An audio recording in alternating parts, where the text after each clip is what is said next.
to pull your endorsement of Mark Robinson? I don't know the situation. Are you going to pull your endorsement of Mark Robinson? I don't know the situation. Trump has had a week to come up with something to say about who he called Martin Luther King on steroids. And all he had was, I don't know what you're talking about. The sudden detachment without explanation is real. But the point is that when somebody says something, and I have a relationship with them, I don't own all of that. The reason we're not running these ads is that there would be a firestorm that is unfair. It would be unfair to say that somebody you wrote a letter about, or even your own pastor, you own every stupid thing they did. We'd be crucified politically if we did that. That's literally their campaign in North Carolina, is trying to make people believe that Donald Trump somehow is involved with the Robinson guy. Donald Trump knew nothing about this. I knew nothing about it. And Lindsey Graham can't even say his name. He had to go with the Robinson guy out of fear that he may pop up if he says his name 3 times. Just remember, Donald Trump doesn't know anything about it. Lindsey Graham doesn't know anything about it. And Mark, the Robinson guy, doesn't know anything about it. We're in talks right now, everything up to legal counsel to take CNN to task for what they have done to us. We are going after them, okay? We are going to go after them for what they've done. But we have 5 weeks left in this race, folks, and make no mistake about it. We are not going to let CNN throw us off of our mission. Our mission is to win this race. And quite frankly, I am dismayed about the fact, as I said before, think about how many people out there right now, right in the place where we are right now, who are hooked on fentanyl, who are hooked on opioid. I'm going to remain focused on those things. And you better understand, I am coming after CNN full throttle. But we have got to put the people first. And in order to put the people first, we've got to concentrate on this campaign. And that is exactly what we're going to do. That's exactly what we're going to do. Mark Robinson's going after CNN right after he continues the race. He's even got supporters ready to connect him with IT professionals that can trace the fake evidence CNN has provided and clear his name. There's just one small hurdle left: the Robinson guy. North Carolina Lieutenant Governor Mark Robinson rejected multiple offers from supporters to connect him with information technology specialists to help the Republican gubernatorial nominee investigate racist and lewd comments on a pornographic website made by someone with a username that CNN tied to Robinson. Robinson's alleged rejection of the offers sowed doubt among some staff members, the People said. His response in the wake of the report likely played a role in the exodus of some staff members. At least 8 campaign staff members quit the campaign on Sunday, including Robinson's campaign manager and finance director. While all this has happened, think about the fact that Donald Trump claimed he hasn't heard anything about Robinson before he scampered away from any potential follow-up questions. Republican strategists aren't even trying to dodge this. So who's advising Trump? Does it hurt Trump, the Robinson story? You know, it is very rare for a candidate to be hurt up ballot. You know, we talk frequently about the down ballot impacts. It's rare, but it is possible. And I think at this point, it is an insult to dumpster fires to call the Robinson campaign a dumpster fire. I mean, it has really imploded. And the fact that most of his senior campaign staff have left is no surprise. They barely have a functioning campaign at this point. And when you look at it, getting to 270 electoral votes is tough for Donald Trump without North Carolina. You would really expect that to be part of his equation to victory. And so I'm sure that the Trump campaign is concerned about this.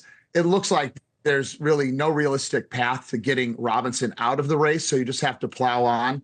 But they are going to have a hard time gaining traction over these final weeks. He's the lieutenant governor and wasn't invited to the MAGA rally in the state after the story broke, after appearing with Trump multiple times before, even at the RNC.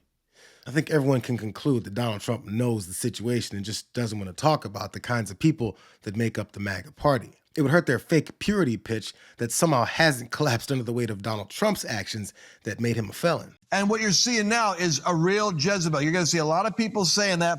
It doesn't, you know, it's like Pentecostal 101 when you've got somebody operating in manipulation, intimidation, and domination, especially when it's in a female role, trying to emasculate a man who is standing up for truth. You're dealing with the Jezebel spirit. What was accomplished was she can look presidential. And we'll go to this later. That's the seduction of what I would say is witchcraft. That's the manipulation of imagery that creates an impression contrary to the truth, but it seduces you into seeing it. So that spirit, that occult spirit, I believe is operating on her and through her, similar to with Obama, that there's a kind of an angel of light, charisma. You can see it at the DNC. And so when you're up against that, the good news is if we're going to go full tilt Pentecostal, Jezebel may be the spirit you're up against, but then Trump has like an Elijah mantle on him, probably from the intercession of 1 million Christians. We've got to lean into this thing because the Elijah mantle can break the spell of witchcraft off America. God can tear the veil, and unless that veil is torn, we have a lot working against us. That guy talking about the spirit of Jezebel possessing VP Harris because she works in manipulation, intimidation, and domination, especially in a female role, is Lance Wallnau. He's one of the false prophets that, according to the Bible that he uses for financial gain, will face a much worse fate than Jezebel did. He's using his grift to directly benefit Trump's campaign. This summer, a tent revival attracted hundreds of charismatic Christians to receive revelation and wade into the gospel of Trumpism. The Holy Spirit lives inside of you. Tens of thousands joined online, all part of the so-called Courage Tour, a religious roadshow that is unapologetically political. You can't make America great again until you restore an awakening with God again. The goal? Motivate fellow charismatic Christians, many of whom don't belong to a formal church structure but find God in wonders and miracles, to evangelize for Donald Trump all the way to November. We believe it's time to release the roar of Christian voters across America. Joshua Standifer is part of the Courage Tour. Do you mean Christian voters or do you mean pro-Trump Christian voters? It's all the above. It sounds to me like most of this messaging is pro-Trump. You're literally seeing two sets of values and worldviews on display. And it just so happens one naturally aligns more to what we believe. Trump's election denialism electrified and galvanized charismatics online for weeks leading up to the January 6th Capitol riot. January 6th was not an insurrection. It was an election fraud intervention. So the guy that preaches Harris is a Jezebel and Donald Trump is a disciple of God travels the country as a political surrogate, posing as a minister. And his hard work is definitely paying off. The Courage Tour now has J.D. Vance joining us on Saturday. So, Friday night, what's it going to be? Bill Federer, it's Jonathan Shuttlesworth will be there Saturday night. It's going to be wild. Just don't want to miss it. On Friday night, if you're in the Monroeville, 16 miles from Butler, where Donald Trump was shot at. Well, do I pick the locations or what? So we're going to be out there in Pittsburgh. Share this Friday night. Flying out there now. Tomorrow night and Saturday, going to be a wild time. I'm sure the 15,000 protesters or people that signed not to stop us from being there, they'll just be thrilled when they hear JD's Saturday mornings, Saturday afternoon, part of the experience. But you know what? It is what it is. And he needed help with the venues, so he's going to do the town hall on Saturday at the Courage Tour. I'll host it. Lance Wallnau show will host it because they have to host it as a nonprofit and a for-profit. You know how these things are. Since J.D. Vance can't get through a press interaction without the MAGA crowd booing questions about his stances against most Americans, I guess he's decided to join the Courage Tour and galvanize more support from folks that already think Trump is Jesus. It actually might be the only safe space that he has left, now that he's been revealed that his well-known past of disparaging Trump and calling him Hitler went on longer than he wanted us to know. In the direct messages sent during Trump's final year in office to an acquaintance over the social media platform then known as Twitter, Vance harshly criticized his future running mate's record of governance and said Trump had not fulfilled his economic agenda. Trump has just so thoroughly failed to deliver on his economic populism. He also offered a prediction. Joe Biden, he believed, was going to win the 2020 election. I think Trump will probably lose, he wrote in a message in June of 2020, a few months before ballots were cast in an election that Vance would later claim falsely and repeatedly was stolen by the Democrats. So again, these exchanges came at the end of and after Trump's time in the White House. which exposes another lie that Vance told when trying to distance himself from his own stances. You've said, I'm a never Trump guy, never liked him, terrible candidate, idiot if you voted for him. How do you deal with them now?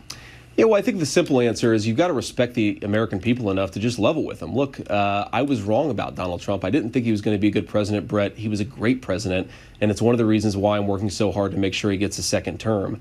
I think you should. When you're wrong about something, you should change your mind and be honest with people about that fact, because a lot of people didn't think Trump was going to be a good president, and a lot of people were happy to be proven wrong.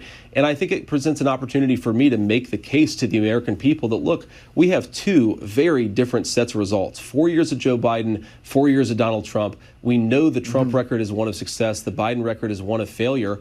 I came around to Donald Trump. He knows that the Trump record was one of success, even though he called it a failure near the end of it. So when did he change his mind? I'm assuming right around the time that he realized that he needed to be a Trump minion in order to thrive in the Republican Party. It really is that easy. It worked out for the Robinson guy until CNN exposed him, which also revealed that this band of bad actors will be hateful, preachy, and flip-floppy for his approval, while openly betraying their voters' trust.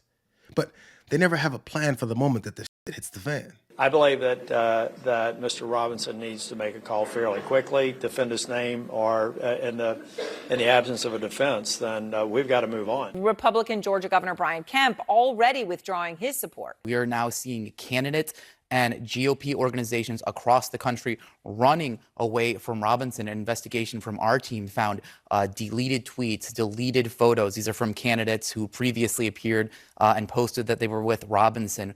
We are seeing canceled events, people who are withdrawing endorsements. As we just mentioned, we've seen some candidates erase endorsements from their page and halt some groups which have halted fundraising or advertising on Robinson's behalf. Ready to vote for Donald Trump? Absolutely, absolutely. You ready to vote for Mark Robinson? Maybe not. Probably not. Probably not. No. Okay. I don't know how any intelligent woman could vote for him.